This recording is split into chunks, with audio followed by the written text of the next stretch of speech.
العيد على الابواب، كل سنه وانتم طيبين. النهارده هعمل معاكم رول اللحمه المفرومه بشكل جميل جدا وجديد واقتصادي وعلى قد الايد، وهيعجبكم جدا جدا لان انا النهارده عاملاه معاكم بطريقه سهله وبسيطه وكمان جديده، هتنفع معانا في كل المناسبات. حاجه واو كده تشرفك في السفره بتاعتك وهتعجبكم جدا. وكمان تقدمي معاها حبه من الرز بالشعريه، هتطلع معاكي جميله ومستويه وتحفه تحفه تحفه، هتعجبكم قوي. اتمنى تكملوا معايا الفيديو للنهايه علشان تستفيدوا. هنبدا على طول بالمكونات بتاعتنا. معايا هنا 3 بصلات بحجم متوسط، هنقطعهم ونحطهم في الكبه بالشكل اللي انتوا شايفينه ده، نفرمهم كويس جدا. وبعد كده هنجيب مصفى ونحط عليها البصل اللي احنا فرمناه في الكبه، وبعد كده هنحط نص معلقه من الملح علشان ينزل كل الميه اللي موجوده فيه. وبعد كده نعصر الميه ونسيب الميه على جنب، وناخد التفل ننزل بيه في البوله بتاعتنا. هنجيب معانا بيضه بدرجه حراره الغرفه، والبيضه دي هي اللي هتلم معانا الدنيا كلها. معايا هنا 4 معالق كبار من البقسماط،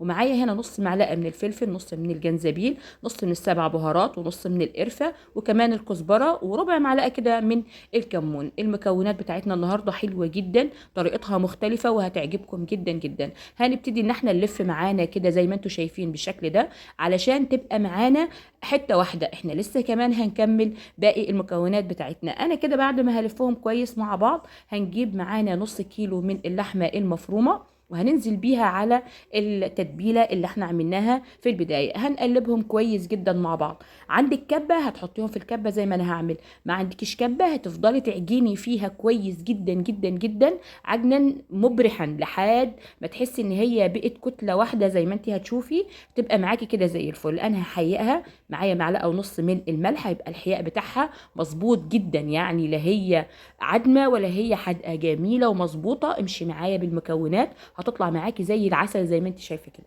هنبتدي ان احنا نقلبها. طبعا انا هنزل بيها على الكبه علشان بس ايه انجز في الوقت مش اكتر. نفس الكبه اللي احنا حطينا فيها البصل فرمناه هنحط فيها على طول اللحمه بتاعتنا زي ما انتم شايفين كده، وهنضربها. وبعد ما ضربناها زي ما انتم شايفين لفت معايا على السكينه، طلعت كتله واحده، معنى كده ان هي خلاص. بعد كده هنجيب البلاستيك راب وننزل بيه على سطح الرخامه ونحط حبه من الزيت، ولازم الزيت علشان ما تجيش تلزق في الاسترتش بتاعنا. بعد كده هتبتدي ان انت تفرديها كويس جدا بالشكل اللي انت شايفاه ده. نعمله شكل مستطيلي، يعني مش عايزينها تبقى حته معكوسه عن التانية.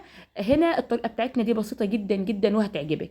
بعد ما فردناها انا معايا هنا بدنجانتين، قطعت الزوايد بتاعتهم وبعد كده هنحطهم. طبعا انا كنت منقعاهم في ملح وميه علشان يستوي معايا بسرعه لما يدخل في الفرن.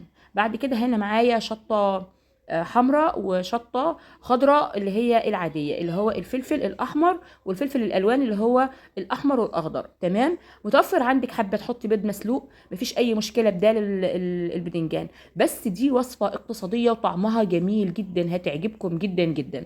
هتبتدي ان انت تعمليها زي ما احنا كده بنعمل، بنجيب الاسترتش من ورا ونضغط بيه لقدام بالشكل اللي انتوا شايفاه ده، اللي انتوا شايفينه ده بالظبط كده. وتبتدي بنفس الطريقه تجمعيها كلها وتضغطي كويس جدا علشان ما تبقاش مهوايه معاكي من جوه وتتفرفت معاكي لما تيجي تستوي بعد كده. اهم حاجه الخطوات دي اساسيه، تمام، عشان تطلع معانا الوصفه ناجحه 100%. كده انا لفيتها كلها بالشكل اللي انتوا شايفينه ده.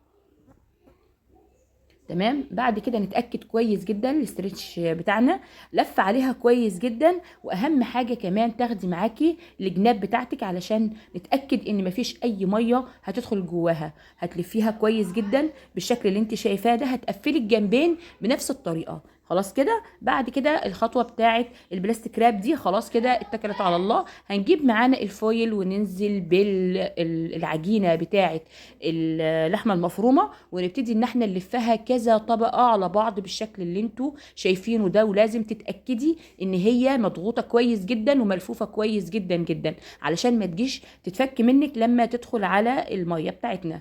تمام كده. تقفلي الجوانب لان لو دخلت فيها الميه من جوه طبعا مش هتستوي معاكي، هي هتطلع بره، هتبقى عباره عن فرافيت مش هتبقى لحمه زي ما انتوا شايفين. هنجيب قطعه تانية من الفويل ونلفها بالعكس بحيث ان انت تتاكدي ان الجناب متقفله معاكي كويس بالشكل اللي انتوا شايفينه ده. كده بقت كتله واحده ممتازه جدا جدا.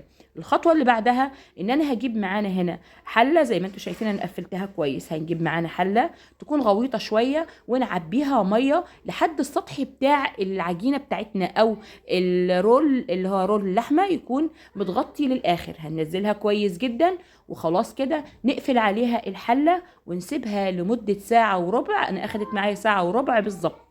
هنقفل عليها ونخليها لحد ما تستوي تماما. وما ننساش ان احنا كل فتره والتانيه نقلب، يعني نقلبها كمان الناحيه التانيه. بعد ساعه وربع طلعناها بالشكل اللي انتم شايفينه ده. طبعا هي نخلي بالنا ان هي سخنه جدا جدا، ونتاكد ان مفيش اي ميه دخلت جواها بالشكل اللي انتم شايفينه ده. بعد كده هنبتدي ان احنا نطلع كمان البلاستيك راب معانا، وبعد كده هنجيب طبق ونحط فيه ميه البصل اللي كانت في البدايه، معلقتين من الصلصه، وبعد كده معلقه من الزيت، ومعانا نص معلقه من الملح، والبهارات بتاعتنا اللي هي السبع بهارات، ولو حبه فلفل، اي بهارات موجوده عندك هتبقى حلوه جدا جدا، مش اكتر من كده. تمام. هنبتدي ان احنا نقلبهم كويس جدا بالشكل اللي انتم شايفينه ده. طريقه ولا اسهل ولا ابسط، حلوه جدا جدا وجديده وطعمها روعه. طبعا انا بحب اعمل لكم كل ما هو جديد، وبالذات احنا داخلين على العيد، كل سنه وانتم طيبين. هنشيلها كده من الورق بتاعها والحاجات اللي احنا لفيناها فيها، ونحطها في صينيه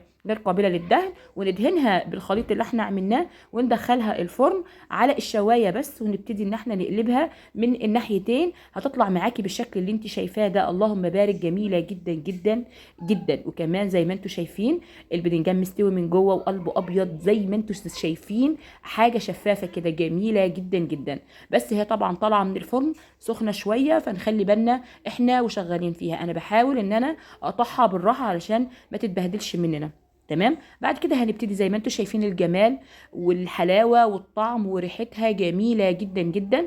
هنرصها في الطبق زي ما انتم شايفين بالشكل البسيط الجميل ده. فكرتها حلوه وبسيطه وهتنفع معانا في العيد. بعد كده انا عملت معاها هنا الرز بالشعريه، ومعانا هنا حبيتين من الفلفل انا كنت حطاهم معاها انا وبشويها زي ما انتم شايفين. اللهم بارك، جميله جدا جدا وهتعجبكم. وكل سنه وانتم طيبين، ونعاد علينا وعليكم بالخير. وما ننساش نصلي على الحبيب، اللهم صل وسلم وبارك على سيدنا محمد وعلى اله وصحبه اجمعين. زي ما انتم شايفين من جوه مستويه وجميله من بره، وان شاء الله تعجبكم. ما تنسوش تعملوا لايك وشير واشتراك، وتنسوش صفحتي الشيف مروه عبد الغني. اشكركم اشكركم اشكركم.